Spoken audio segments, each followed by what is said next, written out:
அரசு இந்த மதுபான கடைகளுக்கு ஒரு புதிய விதிமுறையை வெளிப்படுத்தியிருக்கு அப்படின்னு நம்ம சொல்லலாங்க. அதாவது தாவேக அரசு சார்பில் அதிரடி காட்டக்கூடிய ஒரு முக்கியமான விஷயம் இப்ப நடந்திருக்கு அப்படின்னு நம்ம சொல்லலாம். அதாவது இந்த மதுபான கடைகள் சார்ந்த மாற்றங்கள் பார்த்தீங்கன்னா கடந்த சில நாட்களாகவே பார்த்தீங்கன்னா நிறைய விஷயங்கள் நடந்ததாகவே நம்ம தெரிவிக்கலாம். அதாவது இந்த மதுபானம் சார்ந்த விஷயத்துல பார்த்தீங்கன்னா நிறைய மாற்றங்கள் வந்ததாகவே நம்ம சொல்லலாங்க. இந்த விஷயம் பார்த்தீங்கன்னா கண்டிப்பா மக்களுக்கு மகிழ்ச்சி ஊட்டக்கூடிய ஒரு விஷயமா தற்போது இருக்குங்க. இப்போ என்ன புதிய ஒரு தகவல் வெளி வந்திருக்கு அப்படின்னு பார்த்தீங்கன்னா இனி கமிஷன் கிடையாது, கட்டிங் கிடையாது, மாதந்தோறும் ரூபாய் 51 கோடி மிச்சம் அப்படின்ற ஒரு பதில் இப்போ வெளிவந்திருக்கு.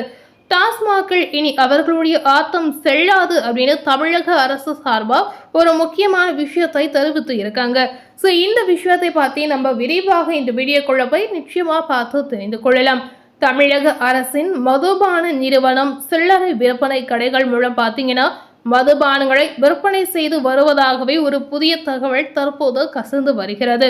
இதற்காக பார்த்தீங்கன்னா 11 மதுபான ஆலைகள் மற்றும் 7 பீர் தயாரிப்பு நிறுவனங்களிடம் இருந்து மாதம் சராசரியாக 50 லட்சம் பெட்டி மது வகைகளும் 35 லட்சம் பெட்டி பீர் வகைகளும் கொள்முதல் செய்யப்படுவதாகவே ஒரு தகவல் வெளிவந்திருக்கு.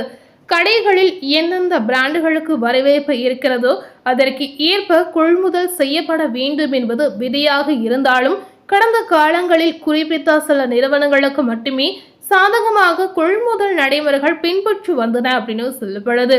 அதாவது இந்த விஷயத்திற்காக அரசு தரப்புல என்ன சொல்றாங்க அப்படின்னு பாத்தீங்கன்னா கடந்த அதிமுக மற்றும் திமுக ஆட்சி காலங்களில் ஆளுங்கட்சியின் ஆதரவு பெற்ற முக்கியமான 3 மதுபான ஆலைகளில் இருந்து மட்டுமே 60 முதல் 70% மதுபானங்கள் அதிக அளவில் கொள்முதல் செய்யப்பட்டன அப்படின்ற ஒரு தகவல் இப்போ வெளிப்படையாகவே சொல்லி இருக்காங்க.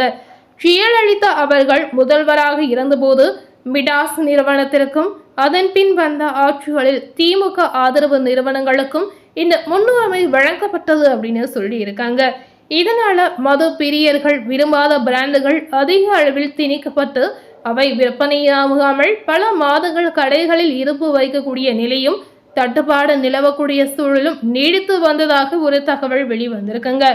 இத்தகைய கொள்முதல் முறைகேடுகளுக்கு பின்னால் பார்த்தீங்கன்னா பல ஆண்டுகளாகவே ஒரு பெரிய கமிஷன் நெட்வொர்க் இயங்கி வருவதாக ஒரு தகவல் வெளிவந்திருக்கு. மதுபான ஆலைகள் வழங்கக்கூடிய ஒரு பெட்டிக்கு ஆட்சியின் உயர்மட்டத்திற்கு பார்த்தீங்கன்னா 50 ரூபாய், அதாவது துறையின் உயர்மட்டத்திற்கு 10 ரூபாய் என மொத்தம் பார்த்தீங்கன்னா 60 ரூபாய் கமிஷனாக வசூலிக்கப்பட்டு வந்ததுங்க. இதன் மூலம் மட்டுமே மாதந்தோறும் சுமார் 51 கோடி ரூபாய் வரை முறைகேடாக சென்று சேர்ந்துள்ளதாகவும் ஒரு தகவல் வெளிவந்திருக்கு. இதுல இத்தனை கோடி முறைகேடு நடந்திருக்கா அப்படின்ற விஷயம் கேட்கும்போது கண்டிப்பா அதிர்ச்சியூட்டக்கூடிய வகையில இருக்கிறது.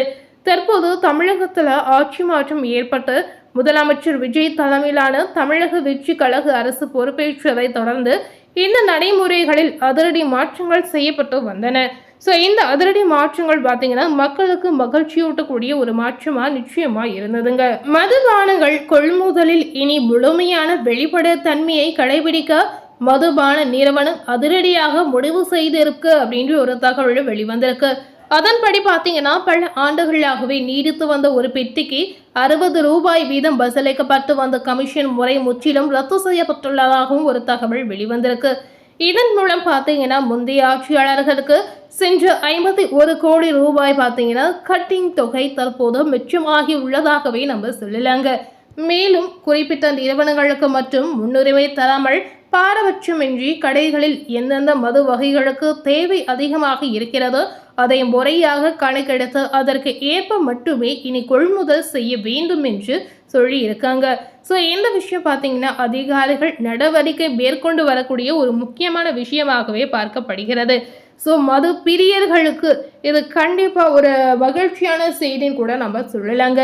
நிறைய மது பிரியர்கள் பார்த்தீங்கன்னா இந்த மதுபான கடைகள் மூடப்பட்ட உடனே நிறைய சோகத்தை தெரிவித்து இருந்தாருங்க. ஸோ மதுபான பிரியர்களுக்கு பார்த்தீங்கன்னா நிறைய மாற்றங்கள் வந்ததுமே பார்த்தீங்கன்னா நிறைய பேர் குழப்ப நிலையில கொஞ்ச நாளாகவே இருந்ததாகவே நம்ம தெரிவிக்கலாம். ஏன்னா மதுபான கடைகளுக்கு இந்த மாதிரி ஒரு முற்றுப்புள்ளி வைப்பது கண்டிப்பா ரொம்ப நாளா மது பிரியர்களுக்கு ஒரு சோகத்தை ஏற்படுத்தக்கூடிய ஒரு விஷயமாகவும் இருந்திருக்கு. ஆனா இந்த மதுபான கடைகள் மூடப்பட்டுள்ள இந்த விஷயம் பார்த்தீங்கன்னா மக்களுக்கும் சரி, குறிப்பாக பெண்களுக்கு பார்த்தீங்கன்னா சந்தோஷம் அளிக்கக்கூடிய ஒரு முக்கியமான விஷயமாகவே இருந்தது. இதனால பார்த்தீங்கன்னா நிறைய குடும்பங்கள் இன்றையளவு நிம்மதி அடைந்து இருப்பதாகவே நம்ம தெரிவிக்கலாம். ஸோ நிறைய குடும்பங்கள் இதனால பார்த்தீங்கன்னா நிறைய பிரச்சனைகள், நிறைய மாற்றங்களை அவங்க சந்தித்து வந்திருப்பாங்க. அதாவது வெளியே சொல்ல முடியாத அளவுக்கு மன வருத்தங்களை தாங்கிக் கொண்டு நிறைய பெண்மணிகள் கண்டிப்பா இருந்திருப்பாங்க.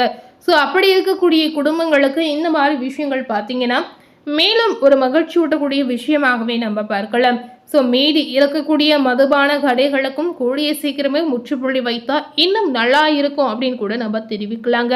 ஸோ இந்த மாதிரி விருப்பத்தை பார்த்தீங்கன்னா நிறைய பெண்கள் இன்னமும் தெரிவித்து வந்து இருக்காங்க.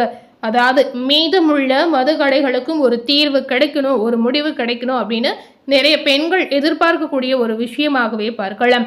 ஸோ பெண்களுடைய நம்பிக்கைக்கு இந்த அரசு அடுத்த கட்ட முடிவாக இந்த மதுபான கடைகளுக்கு என்ன ஒரு முடிவு வரப்போகுது, என்ன விதிமுறைகளை தீட்ட போறாங்க அப்படிங்கிறத நம்ம கண்டிப்பா இதன் மூலம் தெரிந்து கொள்ளலாம். ஸோ இது மட்டும் இல்லாமல் பார்த்தீங்கன்னா இப்போ இருக்கக்கூடிய இந்த அரசியல் களமானது நிறைய பேர் இந்த அரசியல் விஷயத்திற்கு என்ன தெரிவிக்கிறாங்க அப்படின்னு பார்த்தீங்கன்னா நிறைய பேர் பார்த்தீங்கன்னா சீரியல் பிரியராக இருந்திருப்பாங்க. அந்த சீரியல் பிரியர்கள் பார்த்தீங்கன்னா இப்போ நாடகம் பார்க்கறதே நிறுத்திவிட்டோம். அது மட்டும் இல்லாமல் T20 பார்க்குறதும் நிறுத்திவிட்டோம், கிரிக்கெட் நியூஸ் பார்க்குறத நிறுத்திவிட்டோம். இந்த மாதிரி நிறைய பேர் வந்து அவங்களுடைய கருத்தை தெரிவித்து வராங்க. ஏன் இப்படி சொல்கிறாங்க அப்படின்னு பார்த்தீங்கன்னா நிறைய பேருக்கு இந்த அரசானது எடுக்கக்கூடிய ஒவ்வொரு முடிவும் பார்த்தீங்கன்னா மக்களுக்கு பயனளிக்கக்கூடிய ஒரு முடிவாக இருக்கிறதுனால மக்களுடைய ஆர்வம் முழுவதுமே இந்த அரசியல் விஷயத்துல சென்றடைந்தது அப்படின்னு நம்ம சொல்லலாம். ஸோ அடுத்தடுத்து அரசியல சூடு பிடிக்கக்கூடிய நிகழ்வு என்ன நடக்க போகுது, அடுத்தடுத்து என்ன மாற்றங்கள் நடக்க போகுது, எந்த துறையில எப்போ என்ன நடக்குமோ சொல்ல முடியலை அப்படின்ற ஒரு ஆர்வத்தை கண்டிப்பாக தூண்டி இருக்கு அப்படின்னே சொல்லலாங்க. ஸோ இது அனைத்திற்குமே காரணம் யாருன்னு பார்த்தீங்கன்னா முதலமைச்சர் விஜய் அவர்கள் மட்டுமே அப்படின்னு நம்ம சொல்லலாம். ஸோ மக்கள் எதிர்பார்த்த மாற்றமானது இந்த தாவேகா அரசின் மூலம் மக்களுக்கு முழுமையாக கிடைக்க போகிறது என்ற நம்பிக்கை நிறையவே இருக்குங்க. ஸோ மக்களுடைய நம்பிக்கையை காப்பாற்றக்கூடிய ஒரு தலைவராக, நம்பிக்கையை காப்பாற்றக்கூடிய ஒரு முதலமைச்சராக அதாவது விஜய் அவர்கள் கண்டிப்பா இருப்பார் அப்படின்ற ஒரு நம்பிக்கை நிறைய பேருக்கு இருக்கு அப்படின்னு நம்ம தெரிவிக்கலாம். ஸோ மேலும் இது போல புதிய அப்டேட்டான நியூஸை தெரிந்து கொள்ளணும் அப்படின்னு நினைத்தீங்கன்னா மறக்காம நம்ம சேனலை சப்ஸ்கிரைப் பண்ணி பக்கத்தில் இருக்கக்கூடிய பெல் பட்டனையும் மறக்காம ப்ரெஸ் பண்ணிடுங்க. நீங்கள் சப்ஸ்கிரைப் பண்ணால் மட்டுமே நம்ம சேனலில் போடக்கூடிய அரசியல் சார்ந்த வீடியோக்களை நீங்கள் உடனுக்குடன் பார்த்து தெரிந்து கொள்ளலாம். அரசியல் களத்தில் எப்போ என்ன நடந்தாலும் நீங்கள் உடனடியாக நம்ம சேனலில் பார்த்து கண்டிப்பாக தெரிந்து கொண்டு பயனடையலாம். ஸோ நம்ம சேனலில் ஃபஸ்ட் டைம் பார்க்கக்கூடிய நேயர்களாக இருந்தீங்கன்னா நீங்களும் நம்ம சேனலை மறக்காமல் சப்ஸ்கிரைப் பண்ணி பெல் பட்டனை ப்ரெஸ் பண்ணிவிடுங்க. கண்டிப்பாக இந்த வீடியோ ஒரு யூஸ்ஃபுல்லான வீடியோவாக உங்களுக்கு இருந்திருக்கலாம். தேங்க்யூ.